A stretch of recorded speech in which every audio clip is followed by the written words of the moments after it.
Welcome, beautiful people, to season 3, episode 12 of Jahmi Roc's Jottings. This seriously silly space for intentional musicology, sonic joy, and the kind of reggae and broader musical insight that'll keep your mind rocking and your thoughts swaying. I'm your host, Jahmi Roc, also known as Raquel Bernard. And today I am joined by my co-host, Nikkita NuclearBlackness, DJ Papalotl, and our not only guest but brand new co-host, Reggae Moms.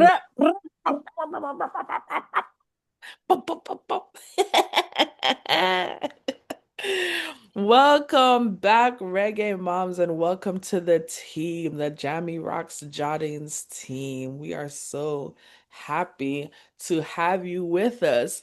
And today we are continuing a little bit of the conversation we started a couple of weeks ago, and we have our illustrious co-host, Nuclear Blackness, to thank for our deep dive question of the day, which is all about liberation through music and dance, right? We want to think through liberation and how music and dance allow us to do these wonderful things. And speaking of liberation, I have to plug my debut EP coming out this Friday. Woo woo! Love like liberation. I'm Pin, so pin, pin, pin. I'm Bra, so bra, bra, bra, bra. I'm so excited to share it with you all. You heard those of you who are tuning in live on Kingston 12 Radio heard Sweet Like Mango, which is the leading track on the EP. And that is all about a kind of liberating love, the type of romantic love that gets you all excited. Um, that nascent romance that you aren't tired of yet. It's just so sweet, sweet like mango. So I hope for those of you who are tuning in live that you enjoyed it.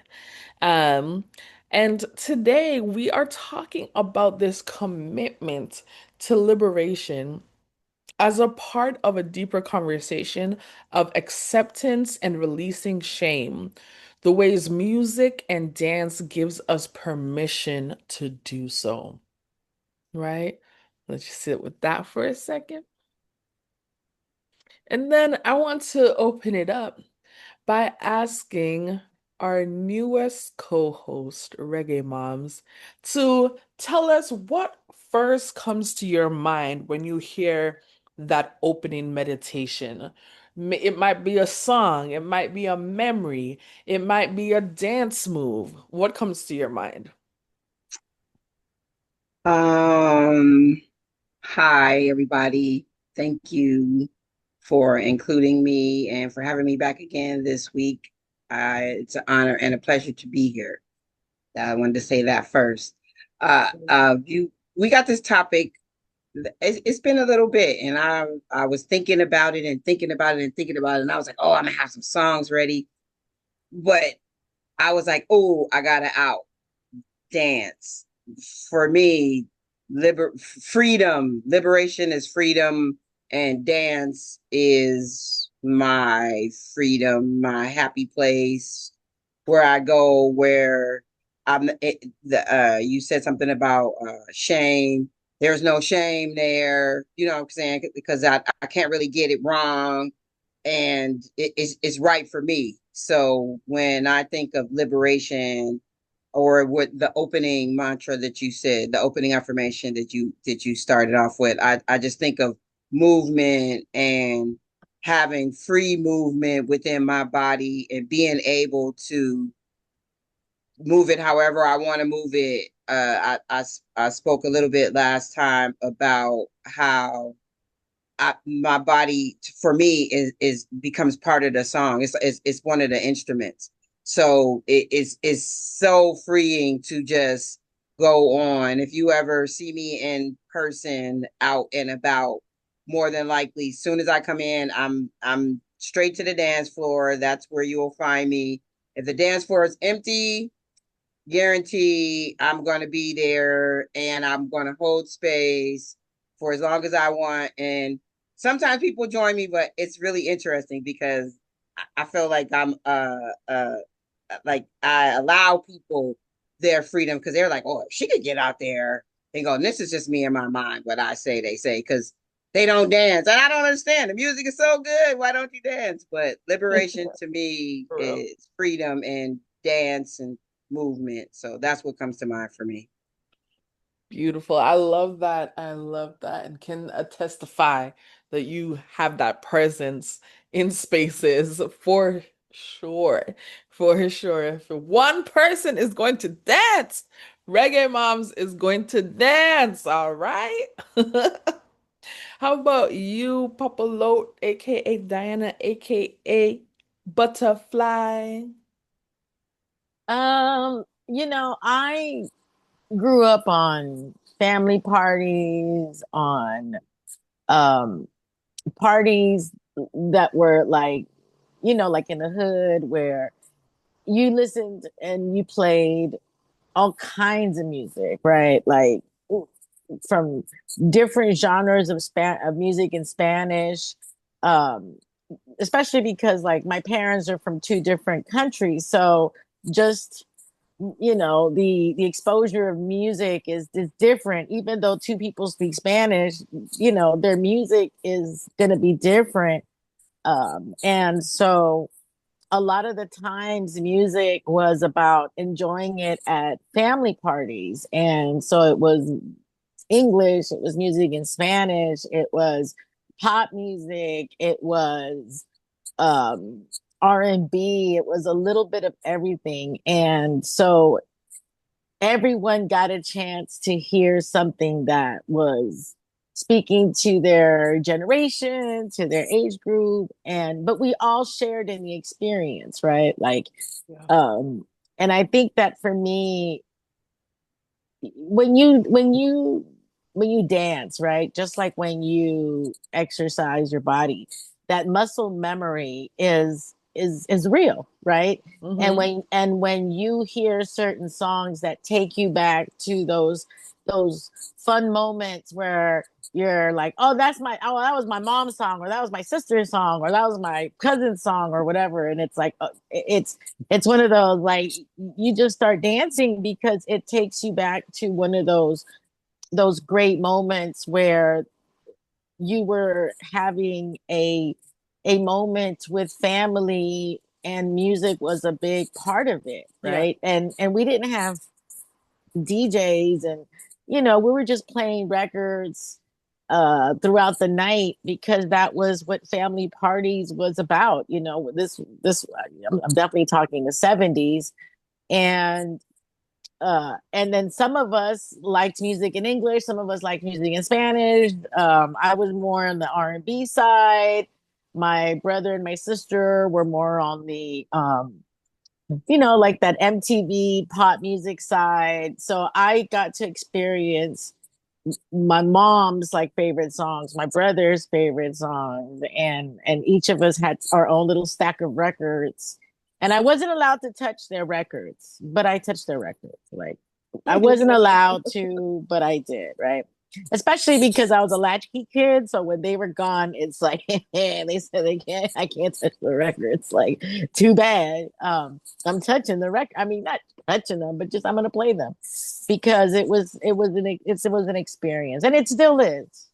It still is an experience, because certain music is just it just brings back certain happy memories, which is why, and here's my plug, here is my cheap plug-in. That's why I've been doing the butterfly, or bringing back the butterfly effect show that we used to do when streaming was still pre Facebook and pre Instagram live, right?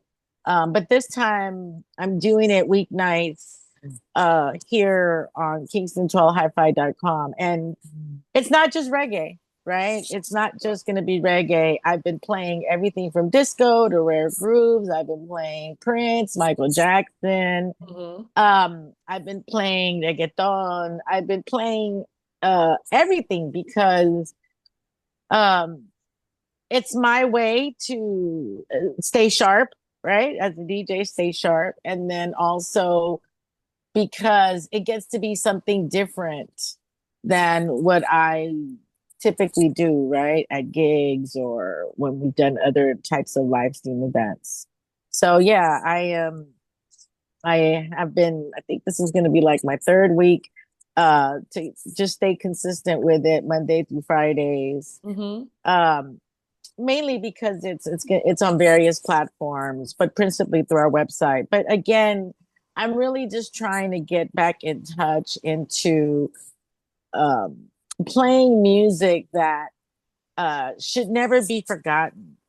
And it isn't just exclusively within reggae. I think it's the music that got us through political movements. It got us through poverty. It got us through inflation. It got us through riots. It got us through heartbreaks. Uh, I'm not trying to put down music today, but I think that it's so hard for people to connect so deep with music because it's so there's so much of it. It's so much of it. Yeah. And so where the way it's being consumed, I guess that's what I mean, right? Like I'm not saying there isn't good quality music. I think that its presentation is there's so much of it, and the way people are consuming it, it's like how do you have that, how do you develop that collective feeling, that collective that sharing of emotions that's not being pushed by a big marketing agenda, right? Mm-hmm. And I think that's the challenge, right? About being an independent artist, about being a DJ, about even just someone who wants to get quality music, quality meaning like genuinely music made by artists that are really doing it from that creative perspective, right? As opposed to trying to go viral, or let me everyone is doing Afro beats now, so I'm going to do Afro beats, or everyone is like dancing and just standing on one toe, so I'm going to stand on one toe too. So um Not again, that just everyone taking is it back. standing on one. Well, you know what I'm saying. Like a lot of times, artists are trying to find ways to go viral, and Yeah. that it's a thin line. It's a thin line, and I think that when you go back to music from your 60s, 70s, especially because there was so much things going on historically at the time, so music even through the 70s and was so very in depth, right? Whether it was musically, whether it was politically, romantically, like the love songs. Um, it was definitely something that I think a lot of adults, believe it or not. I'm on Bigo TV, and a lot of people who are like 40 plus, they really like to listen to the DJs play like everything from Stevie Wonder to Debbie Deb to it could be as that much from Cyndi Lauper to Madonna. Like people want to connect to music that has been so timeless, right? Because it was either their parents' music or it was their grandparents' music, or it was the music that you always heard at the family parties, or that was the song that they always played at the graduation or at the children's birthday parties. Just like Busy Signal's Happy Birthday, right? Like, Yeah. no Caribbean person can have a birthday now until the rest, there's going to be children born 40 years from now, right? And Happy Birthday by Biz is going to be that song, right? And so there's a lot of music like that, and given the way people's algorithms are preset, if your musical taste is not varied, then that algorithm is going to, it can be limiting. So again, just noticing what different DJs play on Bigo TV is has been very illuminating about how important it is to not lose sight of keeping keeping the rotation of good music that isn't just the same five songs that get played on the radio or on Pandora, Yeah. right? Like we love Stevie Wonder, but Stevie Wonder had like hundreds of songs, but you might get like at the most five Stevie Wonder songs, right, on regular rotation. Same thing with Prince, same thing with Michael Jackson. There's so much music by so many artists that you might get like one or two Tina Marie's, but Tina Marie has a major catalog of music.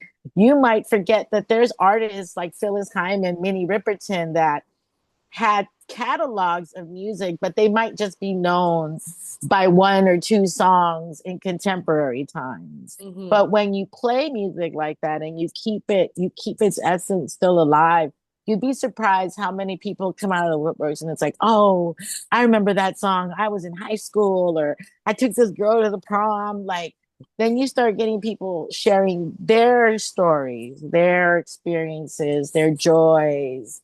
I um, like that idea of like how these types of songs and music in general inspires people to tell their stories. I was wondering, Nuclear Blackness, what kind of stories came to your mind when you offered this opening, this topic for us to go through today? It on one hand, it came out of our conversation last time, when we were all together around not taking on other people's stuff, basically, mm, talked a little bit about people villainizing us. And when I was thinking about it, I was thinking a lot about shame and how shame gets stuck in the body. And Mm, um, so it was more inspired by our conversation more than anything around, well, how can we liberate ourselves in our bodies first and foremost so that it extends to our communities and hopefully the world, right? And so that was the immediate. Um, but then the song that honestly comes to mind, or that I think a lot about, or I was thinking about when I was thinking about this topic, is not a reggae song, but it's by Nina Simone. Feel good, okay. mm, right? And so there's this way in her song where she's observing her present moment, or it seems mm, like she's observing the present moment, right? Birds flying high, you know how I feel, Hmm. so it's just um when DJ Papalotl was talking, I was thinking about nostalgia, right? And the ways in which we want to be especially when we're living under the tyranny we're living under. How do we create this nostalgia, this ability to reach back in order to reach forward? And I also, when I first met Reggae Moms, I remember when we were at your graduation party, and Reggae Moms introduced herself to the room and then was on the dance floor. And did not get off the dance floor. And so I think about what you taught me, Jahmi Roc, around the ways in which there's this historical, this indigenous, forming of the circle around people, and only the best dances get in the middle. And I also think about, I hope it's okay to use this word, but a seance, this moment of conjuring up energies to move the room. And so those were a lot of the thoughts that went into, like, okay, we were talking about villains and people painting us a particular way, surviving abuse. And then how did we do that? What were people often wonder, like, well, how did you get out of or move through or escape, or whatever the best word fits for someone, when you're a survivor, are when you were once a victim, and or you might still feel like a victim.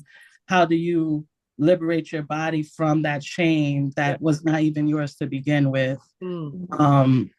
because of systems that be, and then the ways those systems get perpetuated by individual people or groups. Absolutely. I feel that on so many different levels. And I'm taken back to that time I was talking about in our last conversation in 2020 after I left my emotionally, financially, and verbally abusive ex, I was dancing everywhere. Everywhere. One of my cousins, she laughs about it till this day. She's like, "You just dancing in the car park, you're dancing on the beach, you're dancing at the bus stop, you're da You know what I mean? Like I was just dancing everywhere, everywhere. And I mean, I have a long relationship with dance. But like particularly when I was overcoming those obstacles, I needed to dance. And part of it too was just like a reclamation of my body. Like I didn't have to be Mhm. around this negative energy anymore, you Right. know, in the ways that he like dictated my time and the ways that he monopolized my energy. And I think about my EP, Love Like Liberation, the song that I had been working on the second to longest on that EP is called They Try. And They Try is a song I started to, first of all, I freestyled most of the lyrics when in 2021, I just was like on YouTube, found a free beat. And it was just like, they try to swipe me down. They try to swipe me down. They want to get revenge. God's not having that. They want to see me gone. They want to feel powerful, but God has all power. And I continue on from there. Um, I have seen so many iterations of that song. I'm so happy that it's now on Love Like Liberation because I feel like that's just where it was meant to be this whole time. And that song is the way that it has grown through different experiences, right? Going from a freestyle to a song sketch with James Kemp, Pasadena producer, rest in peace, rest in power, to a song that I recorded on my own at Lion's Studio that I put onto the internet, but then took it down when I learned that the instrumental I used was in two different keys at the same time. And then with rewriting it, reimagining it, and co-writing the new chorus with Dilda's a Virgo, it is a lab. Like it's been through all of these things. And for money, what that means is that healing is not linear. Healing goes through all of these iterations, right? And music allows you to express yourself wherever you are in that timeline. When I think about liberation and music and dance, I will never forget Bernice Reagan Johnson. Rest in power. She taught the role of this music in the civil rights movement at Dartmouth my senior year. And she said to us, when you are feeling down and you run sound through your body, when you run those frequencies through your body, you literally shift how you are feeling and you feel better after that. It actually has energetic frequency that change how you're feeling and can move you. And I was just like, oh my goodness, this woman is a genius. I love this. You know what I'm saying? Yeah, I remember, not to bring it too far back, but when we did the praise dance group and we would finals was always rough, as we all remember. And right Hmm. before finals, we would have For Your Glory showcase.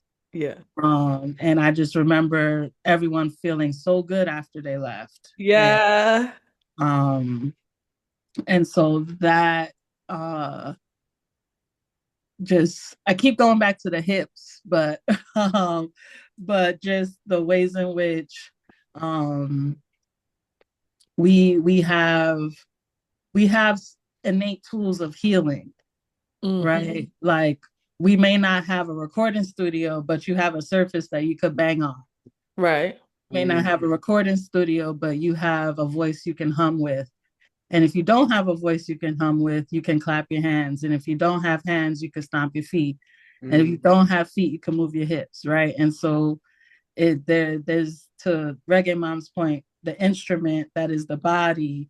Yeah. Often, especially as women, we're socialized in this way to hide our bodies as young. Well, let me speak for myself. Well, no, we're socialized in these ways to hide our bodies, to not move our hips, to we're policed in how we walk, if we're swishing too much, if we are twerking, if anything we do, especially as people who are socialized women, we are policed. And men are policed too, but we're talking about us right now. So we are policed. And when music can give you permission, that's what it is, the permission. Like, I think there's a delicate balance of getting the permission to move through something and then taking your position of moving through something. I feel that. Reggae Moms, you wanted to say something? You on mute. Muted. I wanted to, one, when you talked about the connection, the long connection to dance, I started when I was a little, and I wanted to be a ballerina. And I started training as a ballerina when I was 3 years old. And I went all the way until I was 10. And going into the freedom part of it, the outfits for everybody are next to nothing, especially when you are just training. And I had a woman teacher all the way until that last year, and I had a male teacher, and nobody talked about like the differences of what was going to happen. I don't think they knew how, to their credit, but I stopped dancing. I stopped ballet dancing and training because I felt uncomfortable with seeing the man's form like that. I mean, it was like nobody explained anything, and they didn't. This was 70s for sure, and nobody was like, oh yeah, well, let's be mindful that it's going to be little girls in this room, not even little children, little girls in this room who might be like, what the F is this? And what are we doing? And then there's a lot of, there's a lot of touching because you got to put the body correct and everything. And it just didn't sit well with me, but I didn't have the words to be able to say to any other adults. And none of the adults said, I mean, granted, this was prior to Misty Copeland. So there weren't very many Black ballerinas out there for them to be like, oh yeah, we see where she's going with this. They were like, okay, phew, she can go on to something else now. You know what I'm saying? But it was a thing for me. And then what I had to do is go and reclaim dance for myself. Yeah. And but there's still that, not shame, but I don't want to be sexualized just because I move a certain way. And I don't know, everybody might not know, but within the reggae dance movements, there is a lot of movements that can be considered sexualization. And I still have a little back and forth with that, where it's like, okay, I'm moving my body, but I'm not saying I want to have sex with you. Like there, for years before people got to know me better, people would come up to me and ask me like, what are you thinking? And it's like, I'm not thinking anything. I am in a zone. What are you thinking? Far away. I never asked them what they were thinking because it was clear what they were thinking. Right, but that part. I learned that it had become my meditation, because oftentimes I would be on a dance floor for an extended period of time, and I open my eyes and I'm like, oh, where am I? I'm like, oh shit, I was dancing.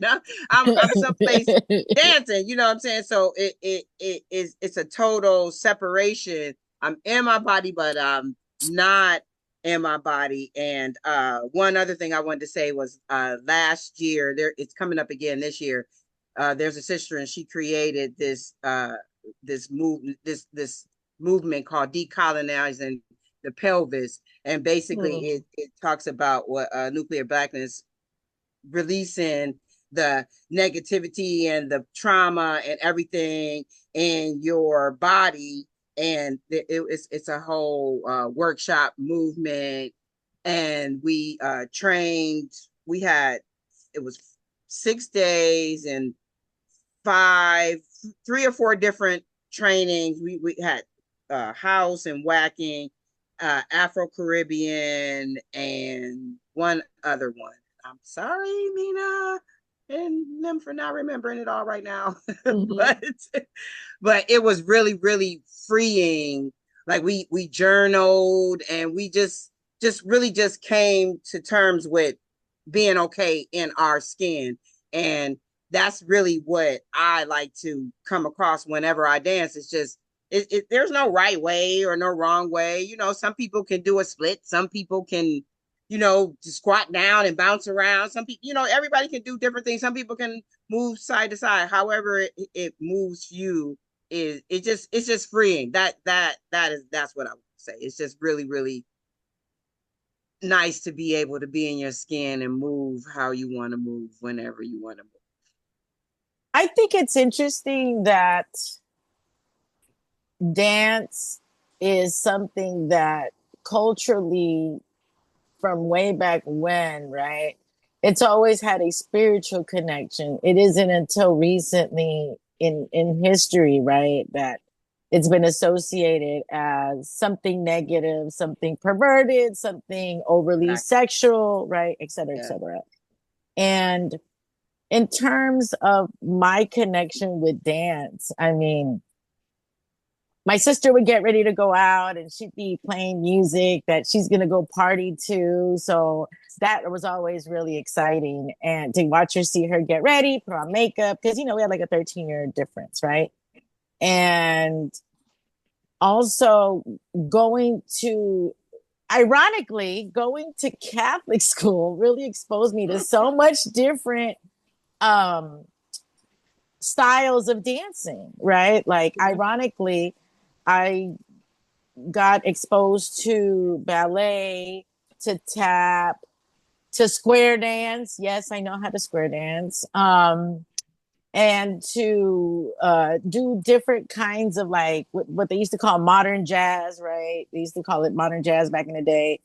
And basically, that was because I was growing up in South LA when it was still predominantly African American, culturally speaking.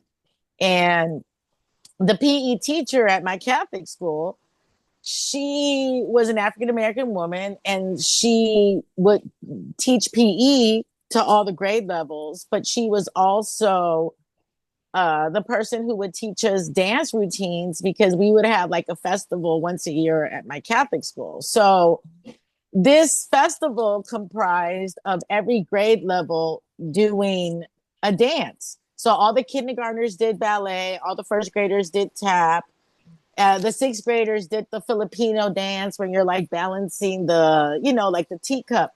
So that's what I'm saying. Yeah. Ironically, out of Catholic school, I got exposed to, you know, different dancing, and my mom was really very supportive, to the point where she was able to get like free tuition.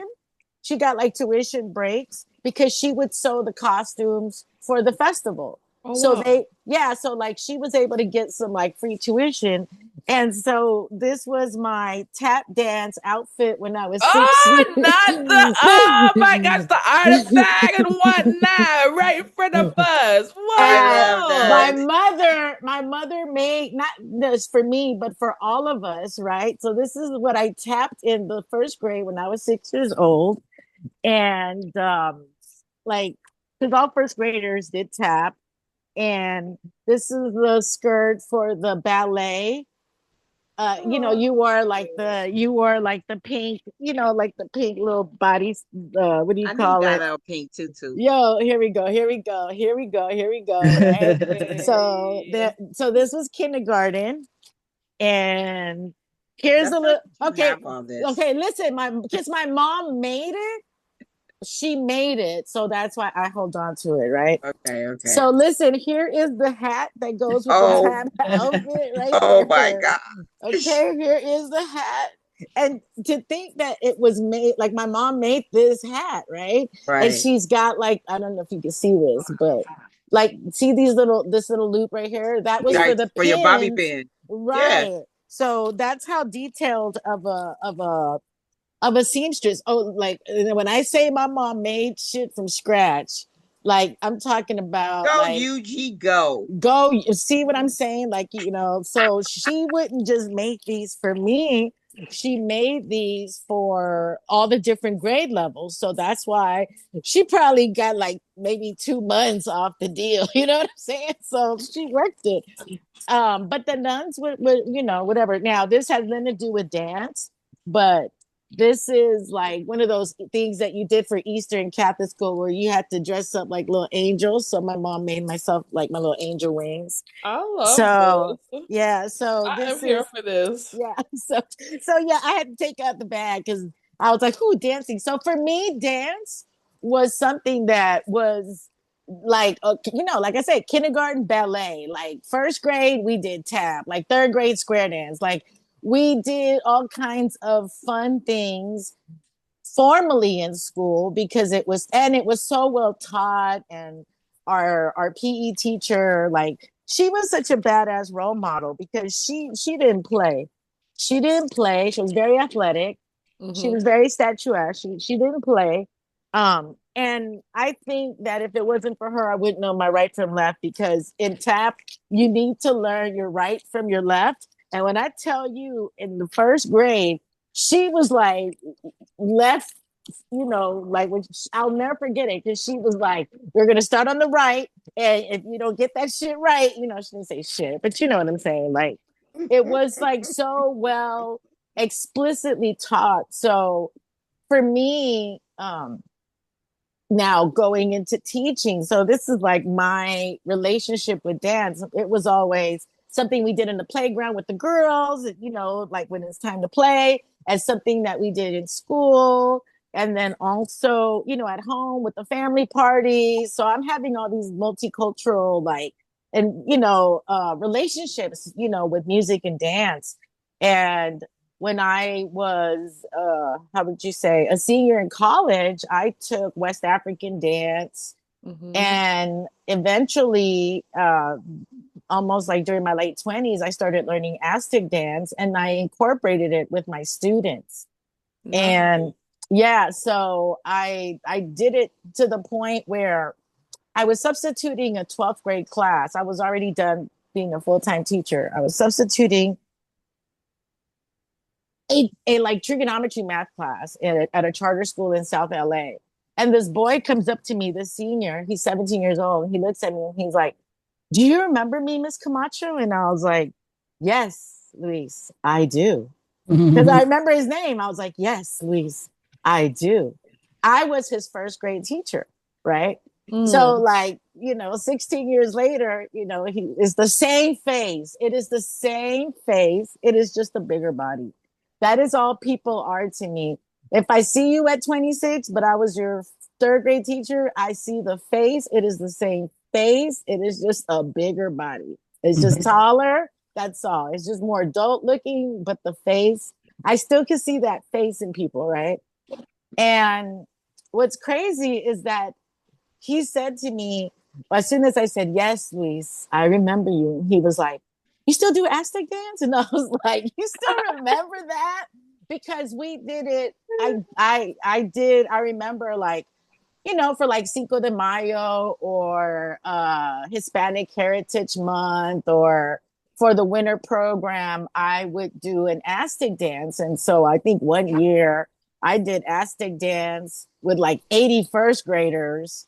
Wow. And only 20 something of them were mine. But it was like a grade. I remember, I don't know if I ever mentioned this, but I taught in one of the largest elementary schools in the country. So when I say I danced with 80 first graders, I danced with 80 first graders. And I Mhm. wasn't going to do it because, and this is one of those like intimate things, but I'm just going to just put it out there.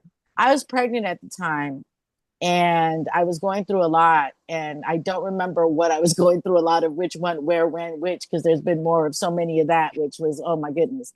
But at the end of the day, I was pregnant, and I wasn't going to be able to keep it. So, but I had to wait. Like you have to wait, right? Medically speaking, you have to wait.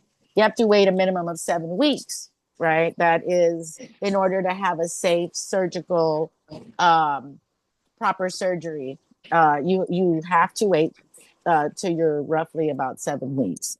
And so I wasn't going to do anything that school year, but a parent was like, "Oh, maestra, you're not gonna do any dancing with the kids, right?" She told me this in Spanish, and I was like, "Oh no, I don't think I'm gonna do anything."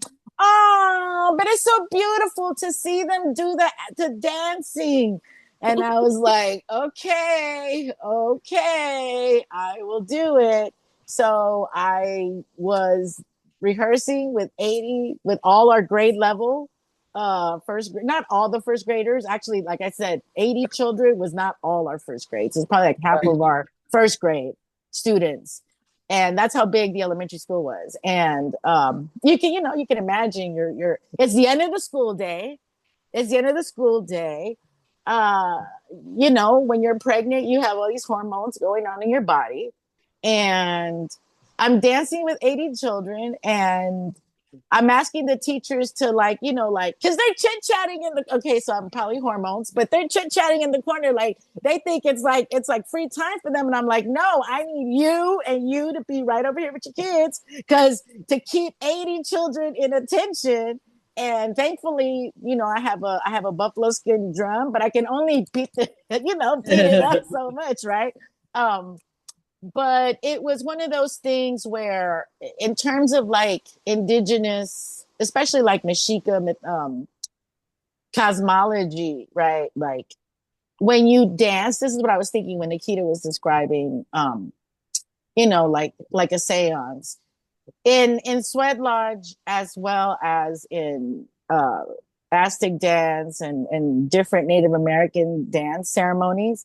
We consider that we dance together to create a vortex of energy, right? To connect with our ancestors, to connect with our earth, with the sky, with everything, because we are interconnected with everything, right? Yeah.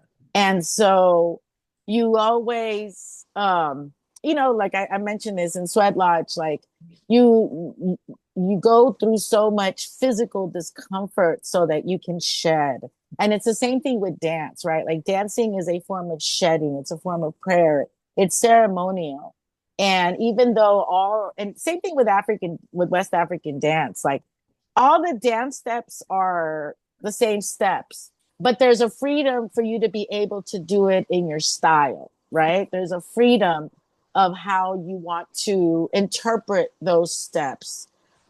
But the steps are the steps, right? Because the steps tell a story, because dances are telling a story, right?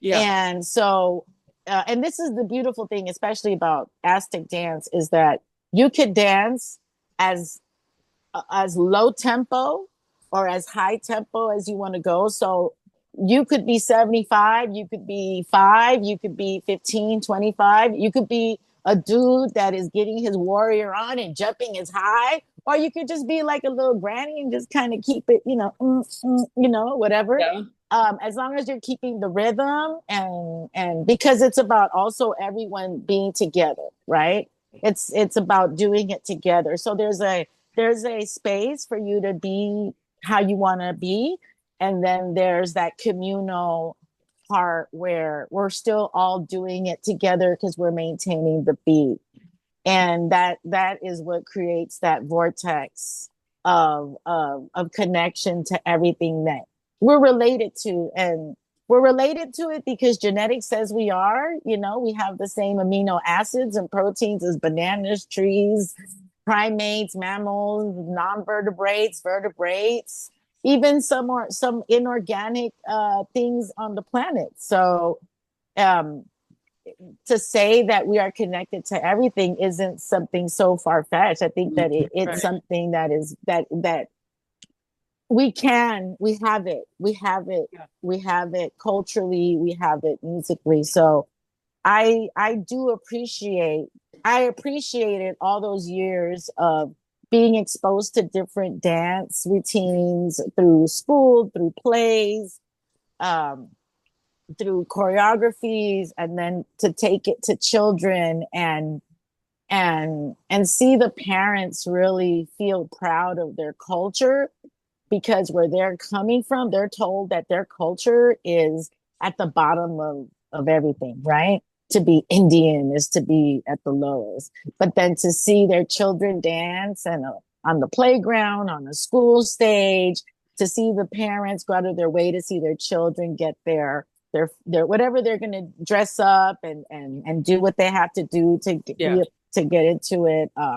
It's just amazing how liberating dance can be, because you can teach it to the children and the children can make their own parents proud without you having to go like this, like you should be proud of your heritage, right?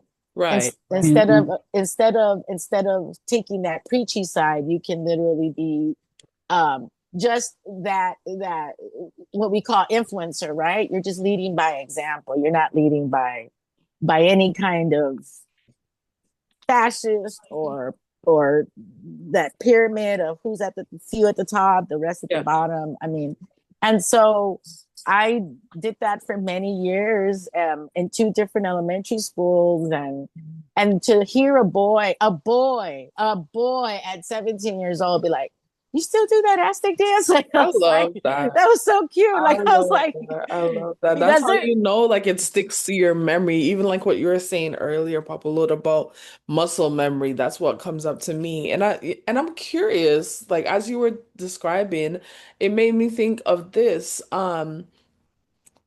If we could quickly go around and just tell one relatively new song that really gets us moving, and then one throwback song. When I say throwback, it doesn't have to be far back, but it's over like over I want to say like over 5 years old. Like what would that Ooh, song ooh, be? ooh, ooh, ooh, So it's not a full ooh, throwback, but you know what I'm saying? Okay, Reggae Moms is ready. ooh, Okay. ooh, ooh, ooh.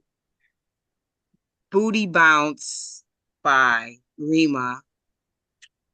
That is a definite get me going right now. Uh-huh. And then um I'm gonna go back.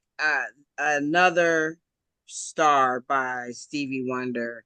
There is a drum break in that towards the end of the song that just I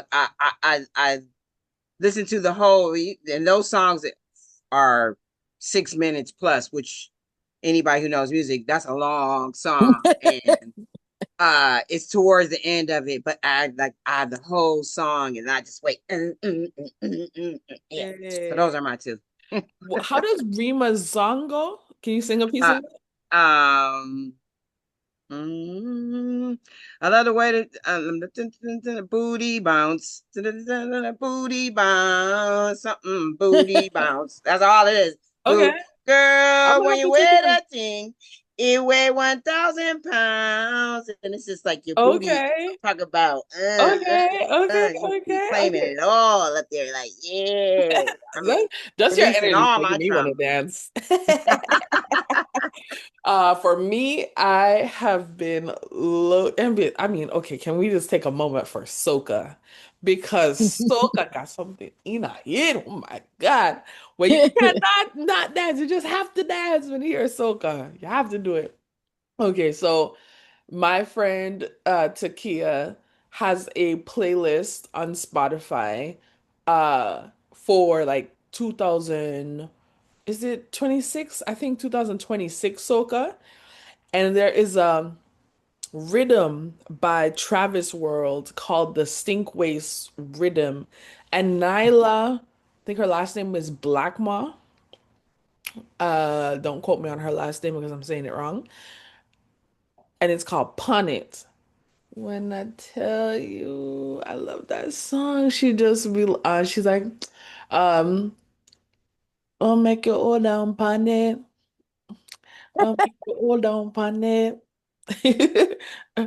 Oh, from me like me money like Jamaicans. This boom boom voodoo like me Haitian. Bop, bop. And what I love most about it is that it shows respect to so many Caribbean places. There's a point there she just starts listing countries. Cayman, Aruba, Tuna, Belize, Bahamas, Barbuda, the Nevis. And Montserrat, yeah, you like that. And then she comes back in the end of the song. She's like, oh, and the Grenadines, in no particular order. I love all I wanna. And it's just like, yes, like, for me in uh Caribbean music spaces, reggae, dancehall, Jamaica take up so much real estate. So I just love that she was calling out all of these places that don't normally get called out. And I'm like, that is what I'm talking about. Represent Greater Caribbean, Caribbean, the whole region. Yes, more, more, more. So that song really makes me want to dance. When I throw it back, I'm gonna do a little reflecting, okay? Because Nikkita Nuclear Blackness brought up For Your Glory, which is the praise dance team we co-founded at Dartmouth. And I will have to think of Mali Music, and All I Have to Give is probably one of those songs that I will always remember dancing to. One particular performance stands in my memory. I had done a tribute to Black History Month in one of the Black Box theaters. And we performed there, and it was interesting because like I was director of the show, but I also, snuck in and danced a little bit, as one of the performers. And so it was interesting balancing both of those hats. And that song is just a really great gospel tune that, makes dances me happy every time I hear it. Um, how about you, Nuclear Blackness? What's a new, relatively new and then a relatively throwback? So there's a song by Nao featuring Skilly Bang called Balance.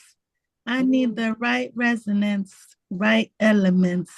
Are you a night veteran? I'm letting in. Hey. Like it fast, because I like it slow. I need balance, balance. Keep you on Yeah. your toes.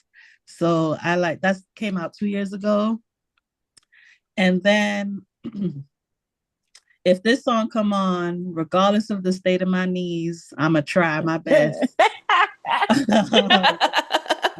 Yalla Bubba. Yeah. Gala Bubba, bubble, bubble gala bubble, bubble gala Bubba Gala bubble. Bubba, Bubba Gala Bubba. So I I love that song to it's I think they said 10 years ago. I was looking to see. Um but I my mom reminds me when I was little, I danced a lot and I loved learning new dance hall moves. We love giving instructions. And so in all of our music, if we're being honest, but especially in dance hall and soca, Yes. love giving some instructions. So yeah, those are mine too. I love that. I'm thinking about the the how you talked about in all of our music, hands on your knees, hands on your knees. Uh, Mano ajoelho in Portuguese, that comes up in funky songs. So, you know what I mean? Bobo gala bobo.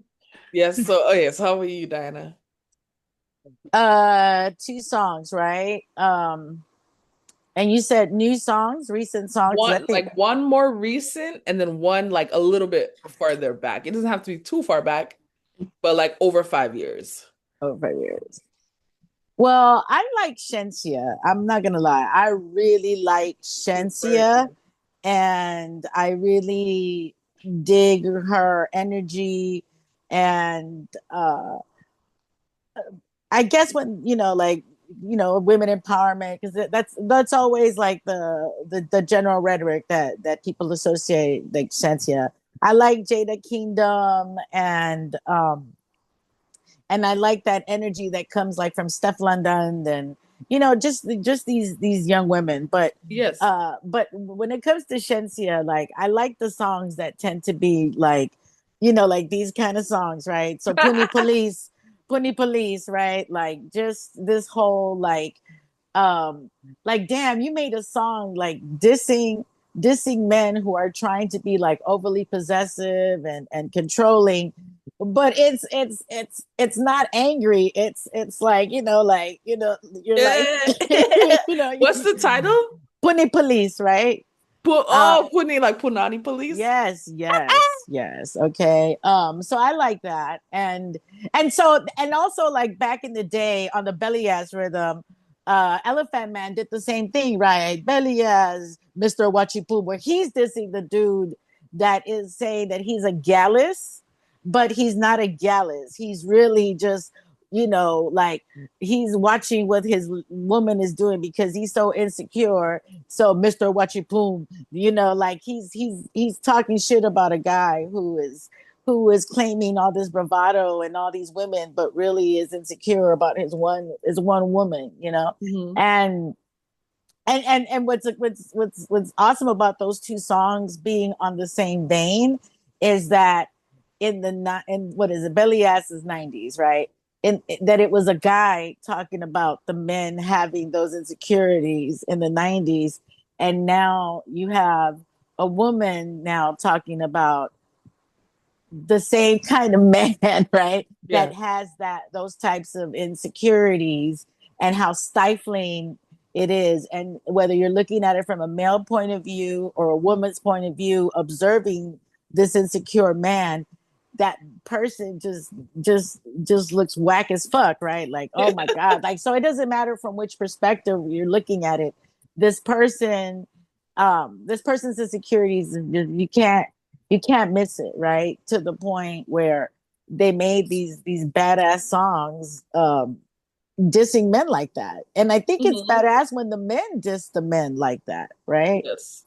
I think that's what I like. And I'll just leave it like that. I will say too, I like this point that you're bringing up about like diss songs, right? Because empowerment to me takes many different forms, right? Sometimes it's about, just like good things, lifting, upliftment, encouragement, like like a song like on my EP called Empress Love is like in Empress Truth Aiken's verse, she's building a fire, lifting us higher, lifting us up and filling her cup with love and truth. She knows her root, birthing the world and healing the youth. Give her the love. She steps into place. She won't hesitate to give a warm embrace, Empress. Mm, And she just keeps going in all these positivities. But then when I come in, right? It's like, yes, I have those positivities, but I'm also calling out, I'm also dissing oppression. No me not gonna lie, the path of Black women is blessed, but often we are tried, highest in degrees, yet trapped by the glass ceilings, the races and the sexism combined. mm. And so it is that duality. Liberation is that duality, right? So I have songs like um a sweet like mango or an anticipation with my friend Truson, right? But I also have a cover of Man Down because sometimes you have to shoot a man down, okay? Right, To liberate yourself. It's not always glitter and candy cane, okay? Yeah, right. I love that That's a you good said point. that. I That's a love that good you point. said, because it's like there's the sacred rage. I think Exactly. that's the term I hear people say. Um, like when people talk about being in your feminine, people leave out that being in your feminine also means honoring that rage. Hmm. Um, Being And allowed to rage without being called crazy, right? Yeah. mm-hmm, absolutely. Um, yeah, I just really appreciate us decolonizing how we think about liberation, Yeah. because in a society where there's like the need for immediate validation, there's the overconsumption that DJ Butterfly was talking about earlier, um, the oversaturation of things is like when you're creating your clear path, like you are doing, Jahmi Roc, with your music, you're not competing with anyone. Right. There's no Right. competition. The capitalist structure is null and void. Right. Um, it's literally about creation and birthing and honoring, and um, I just find it so relieving. There's a sense of relief, to know that there are people like you all who understand that in order for us to put into reality what we dream of, we first have to make sure that we're bringing it into our present and we're walking the walk that we talk. And so I just hope that people get up and dance before they go to bed, or get up and dance when they wake up, or and that can be as simple as a 30-second dance break or all day, Yeah. because and to your point earlier, Jahmi Roc, when you said you were dancing everywhere in 2020, 2021, I was thinking, I was like, man, I be wanting to dance randomly in public, but then I start, what if somebody feels the need to come into my space? Or I start thinking about all these what ifs, and then I get taken out the moment. And Mm. so the last thing I wanted to say is when we were talking, I was thinking a lot about time travel Mm. and the ways in which dance and music allows us to travel through time no matter what. Um, and even you, Butterfly, when you started sharing your artifacts that your mom made, I was just thinking about how an honor it is to have her in the room with us, Right. because she created something that is, it goes against the test of time, as if we think about time as the construct that it is, yep, yep. If we think about time as the construct that it is, we understand that we can move through back and forth, in and out, all around at all times. So at all times, we're living in the same time loop if we really wanted to or not. Mm-hmm. And so liberation takes us out that loop so Yeah. that we can travel back and forth, but we don't have to stay stuck. Yeah. But so I'll stop there. I love that. And it looked like Reggae Moms, you're about to say something earlier. Oh, I found the song. I dropped it in the chat for anybody who wants to hear the booty bounce sound. And then there is an artist, her name is, she goes by Pantera, that when you talked about the freedom to rage, that's how she describes her music. She's a feminist rage music. And I put one of her songs in the chat as well. So I just wanted to just give a couple examples of what we are talking about today, and just give thanks for the safe space just to be, because that's really that, when you shine the light on shame, it takes the shame away, because that's really what it is. Shame is, you're in the dark, nuclear blackness, you just talked about that, like that's a shame that comes up over you, that darkens you out, but you shine some light on it and you move, and that, no, girl, everybody, they gonna be watching you and probably trying to throw some dollars, you know what I'm saying, like just do what feels good, just because it's a release. I'm always gonna come back to that as a person. Like, I'm thinking about myself, like every time somebody said something, I kept myself on mute, but every time somebody said something, a song came up, I'm like, ooh, yeah, that I'm moving to it, so it's a release. It's a release. I So love that. I love that. feel free. I'll That never forget this wedding I DJ'd for a teacher friend of mine. It was his daughter's wedding. And it was a I was a it was a biracial couple, and I was playing some cumbias. I was playing cumbias, and this older Mexican couple, they were dancing and they looked so cute. They were dancing, but Abuelito was getting tired, right? So he was like, "Oh, I have to sit down. I can't do no more, right? I'm DJing, but I'm watching this, right?" and and she's like, like she's not done. She ain't ready to sit down. He's ready to sit down, but she's like, I'm good. And one of the bridesmaids, boyfriends, he was like standing against the wall, like he was like the odd man out, because he didn't know anyone except the bridesmaid who was his girlfriend. So he wasn't socializing with anybody, but he was kind of like against the wall, like kind of like moving a little bit, right? And so when grandpa said, "You know what, I'm done, I gotta sit down, we've been doing this for a while, I'm gonna sit down." And she's like, "Well, that's okay." Because she's like, "I'm gonna take this young, nice looking young man to the dance floor."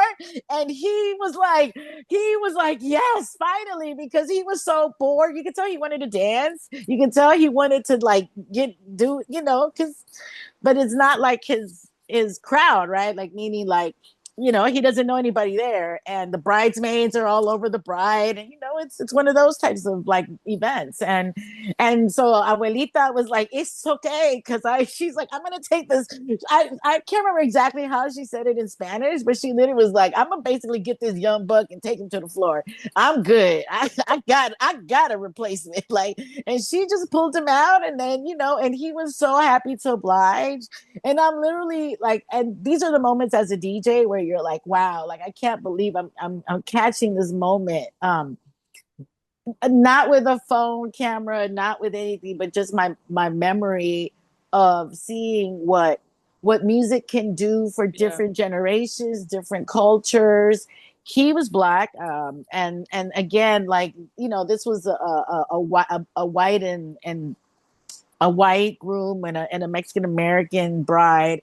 But all the guests were, as you grow up in different communities, the guest was like family, but also like friends of, and you could tell that he was like, "God, I want to dance," like, but I don't know anybody, and she was like, it was like it was so magical in the moment that Mhm. it was it'll always just be a fresh memory in my mind of how much music can bring people together, how much music can break certain barriers or bring people that would normally not uh you know get together for whatever reason, Yeah, right? So that's the magic of music and dance. I love that. I love that.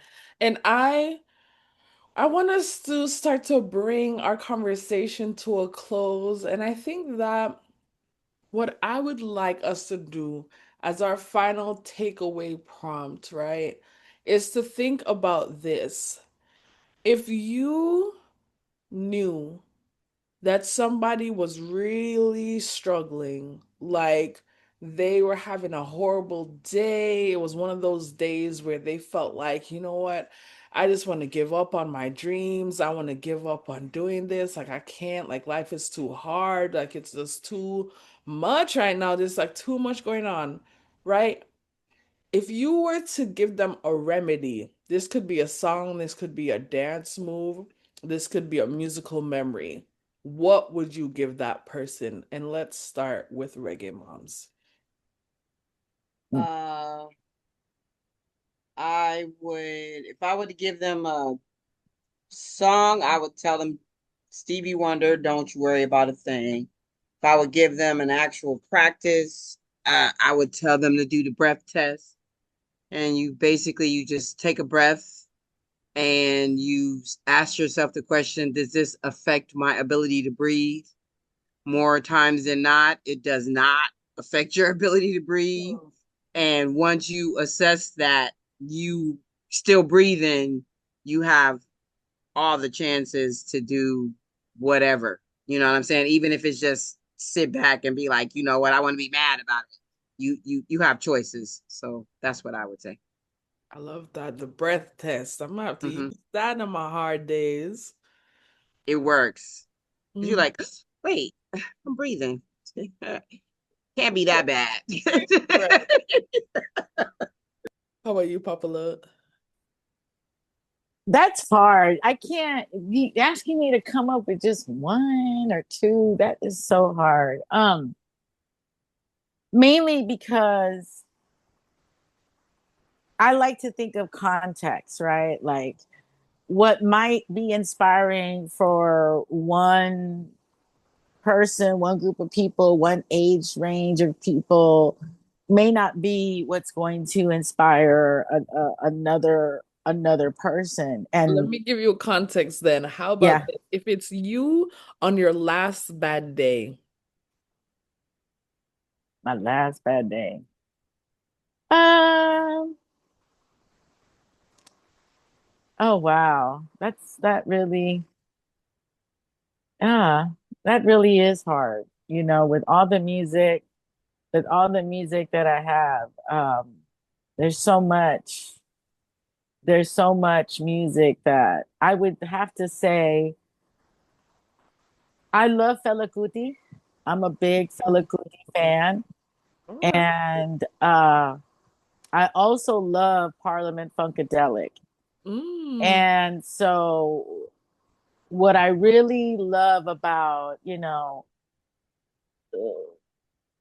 those two bands is that the music was so funky, right? And again, this is all because of James Brown, right? Like let's keep it real. This is because of James Brown and the sound of funk, right? The Mm. sound of funk that re-enlightened something in the West African cousins, right? Of the people who are here. And so there's something about Fela Kuti music and Parliament Funkadelic music that is uh like Reggae Moms was talking about length of the length of songs. It's the fact that you can ride a space like to me a song can be like a spaceship, right? And if a song is like 15, 20 minutes, that is an amazing journey because uh the way first of all those two bands we're talking about music that is multi-instrumental, right? It's an ensemble of musicians. It's an ensemble of amazing musicians. It's an ensemble of amazing vocals. It's an ensemble of great recording from a technical standpoint. I'm a sound engineer, so I can appreciate it from so many standpoints, especially because it was whether you're looking at Fela Kuti's band or you're looking at Parliament, they were really on that. Let's make some communal. Let's put something together communal and create this vortex of energy, right? And I think that that's why I love so many of Fela Kuti's music because you sometimes the vocals don't come into like 7, 8 minutes later, right? Yeah. And so you can really soak it up. And I know for young people that attention span, it might be hard for them, but I tell people like you got to listen to music from that era, man, because you can really appreciate great instrumentation and you can really appreciate how well all these vocalists and musicians all work together to create like this amazing vibe. I got a chance, and I know we're closing, but I got a chance to listen to Parliament Funkadelic's tracks individually of the backup vocals and all the vocals, like individually, not as the one song. So Yeah. there's literally like tracks where, you know, it's like, ooh, ooh, ooh, Yeah. like it's literally so many different polyrhythmic sounds Yeah. vocally and instrumentally that I really think it can hypnotize you into dance, into just feeling what they're saying, and that is ultimately the same message, right? And that is, if you if you're just jamming on the one, Reggae Moms, right? If you're jamming on the one, right? Like, that's all you need. You just need to jam on the one, right? Like, that's all you need, and the rest will follow, right? Yeah, And I'll just leave it like that. that's beautiful. I love that. You chose a genre. That's one. That's a one. No, I picked Well, like that genre of funk and then Afrobeat. and You yeah, you, yeah. you chose a constellation. I can't help it. I'm a DJ. Like, I can't, like like I can't help That's it. There's okay. so much music. Like, I accept you. there's She can't so help much it. She music. can't help I it. accept you. I really can't, I really can't. I accept you wholeheartedly. So, What you got? flashlight, flashlight, One Nation Under a Groove by Parliament Funkadelic. That's what I mean about, um uh that's what I mean about that jamming on the one, like One Nation Under a Groove, Fela Kuti, Lady, Shakara. Um, my favorite, one of my favorite Fela Kuti songs is Shuffering and Smiling, literally, like with an SH, and just, talking about how people are just so fake. Mm, They're so fake, right? Like, they're trying to be a good Muslim or a good Christian or a good colonized person. And how all of that is just so fake, and but the music is so groovy, it'll be like a 15-minute song, a 20-minute song, and I don't know, to me, like I said, it's every song is like a spaceship, literally like a spaceship. you chose a solar system. You chose a galaxy. How about you, nuclear blackness? um, I would tell people in terms of a dance move to twerk, Mm. Mm. isolate those cheeks, and